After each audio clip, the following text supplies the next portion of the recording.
Scott Byers here from Mount Pleasant Realty, and today I'm going to be walking you through the 7-step home buying process from start to finish, so let's get to it. Now, buying a home can be an overwhelming experience for anyone, whether it's your first time or your 10th time doing it. And that's because not only is it one of the biggest financial commitments you're ever going to make, but it's also a massive emotional investment, choosing a home for you and your family to live in. I wanted to just let you know that it's my job to help you through this process, and when I'm doing that, I really have two goals in mind. The first is that I want to get you into the best possible house for you and your family, for whatever your unique situation is. But the second goal is I want to help eliminate as much of the stress and worries and uncertainties that you might have going into this process. So let's go into step number one. Now, the first step is to decide if you should actually be buying a house right now. Now, that probably seems like a crazy question coming from a real estate agent. I mean, of course I want you to buy a house, right? But the thing is, if you're anything like most people, you're going to have to sell the house you're currently living in before you buy the next one. Now, if this is going to be your first home purchase, or you're one of the lucky few who doesn't need to do that, then this might not apply to you, but most people will have to sell the one they're in before they buy the next one. But for some reason, people like to do it backwards. They like to try to find the next one before they sell their current home. I think a big part of the reason is they're afraid they might end up homeless. But let me give you an example of what could happen if we do things in that order. So let's say we go out looking for houses, we find the perfect house for you.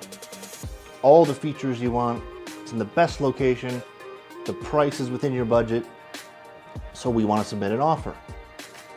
In that offer, we're going to have to put a contingency that says that we're not going to buy that house unless this one sells. So the first thing that's going to do is it's going to make the seller of your dream home less likely to even consider it, because he knows that he's going to have to risk taking his house off the market, and there's a chance that yours won't sell in time. And the second thing it's going to do is, because we're asking him to take that additional risk, it leaves us with no negotiating power. It's very hard to negotiate when we're asking the seller to take that additional risk. And then if a seller does accept our offer, that makes my job a lot harder, because I have to rush back, list your house, and try to sell it as quickly as possible so that we can get you into your new house. But just like asking that seller to take additional risk leaves us with no negotiating power, putting that constraint on your house that it needs to sell very quickly leaves me with little negotiating power when dealing with potential buyers. So I would strongly suggest that you at least get your house listed before you go looking for the next one you're going to move into. Now, the next step is to get pre-qualified for a loan. Now, a lot of people, both realtors and buyers alike, like to skip this step and just go looking at houses right away. And I think that's a mistake. I think you're really putting the cart before the horse and doing things in the wrong order. And people do it because they're excited to get into a new house and everybody is sure that they can qualify for a loan. But until you go and talk to a lender, you don't really know what factors they're going to look at and what they're going to say. Now, you have to understand, I'm not questioning your financial situation when I ask you to go get pre-qualified, but the bank is questioning it. So let's just go ahead and answer those questions, get it out of the way. You're going to have to do it sooner or later anyways, so we might as well start with it, so we know exactly what you can afford and what sort of houses we should be looking at. I can tell you, there aren't many worse feelings in the world than finding your dream house and then losing that house because you couldn't qualify for the loan. Just like you wouldn't go to the store and shop without knowing how much money is in your wallet, you shouldn't be shopping for houses until you've talked to a lender and you know exactly what you can afford. Now, step number 3 is to determine your criteria and find potential homes. Now this is where you'll come into the office, we'll get a chance to meet each other. I'll kind of show you how I do business, and then we'll determine exactly what you're looking for in a home. Now, when a lot of people start looking for houses, I think they sort of cast too wide a net, and they don't determine their criteria. And they're sort of looking at houses and thinking two things. They're thinking, ooh, that one looks nice, and we probably can't afford that one, but maybe we can negotiate them down. And when you go about it that way, you really just end up kind of wasting a lot of time and looking at a lot of houses that you either can't afford, or once you get inside them, you realize they're not really what you wanted. And so I have kind of a process that I take clients through that really drills down and figures out what you're actually looking for in a house. Then I will take that information, I will find all the potential candidates that are currently on the market, and then you and I will go through them together, and we'll weed out all the ones that we know we don't want to look at, and we'll figure out the ones that seem to be actually worth our time to go through.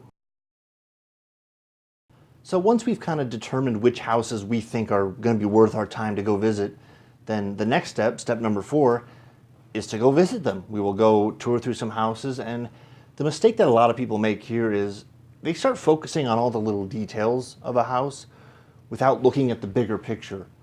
So when we're touring through a house, there's one question that I want you to be asking yourself, and only one question, and that question is, could I live here?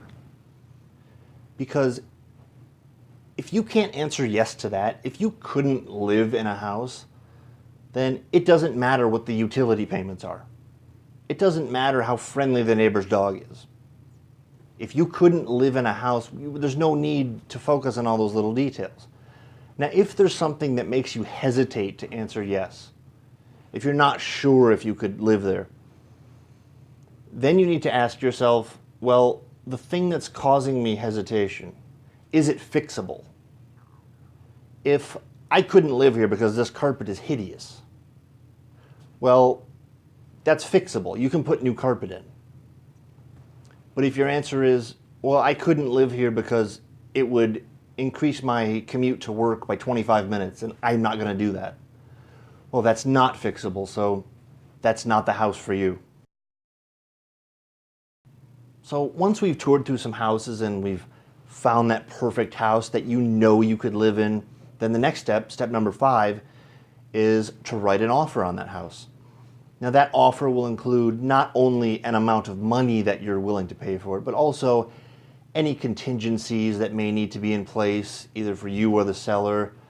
And this step is also where you'll put down some earnest money, which basically means kind of a deposit or almost like a down payment, just to show the seller that your offer really is serious. Step number 6 is one that you may not be involved with very much. It's where I will present the offer either to the buyer or to the buyer's agent. Now, my goal during this step is to do everything that I can to make sure that you get the house of your dreams. You know, I didn't become a realtor so I could take clients through some houses and have them fall in love with a house and then have them not get that house. So I'm going to do everything I can to make sure you get that house. The final step, the one you've been waiting for, step number 7, is acceptance of the offer. If the seller likes our offer, perhaps after a series of back and forth counter offers, they will accept it. We will proceed to closing. And once all the paperwork has been kind of shuffled around and everything's in order, we will close and you will get the keys to your dream house and move in. So there you have it. That's the home buying process. Now it has quite a few steps, but it's nothing to be worried about or intimidated by. I will be there guiding you along the way, making sure that it all goes as painlessly as possible. So if you're ready to go through this process and buy either your first home or your next home, then give me a call anytime at 989-954-8158 or visit my website. Until next time, this is Scott Byers from Mount Pleasant Realty.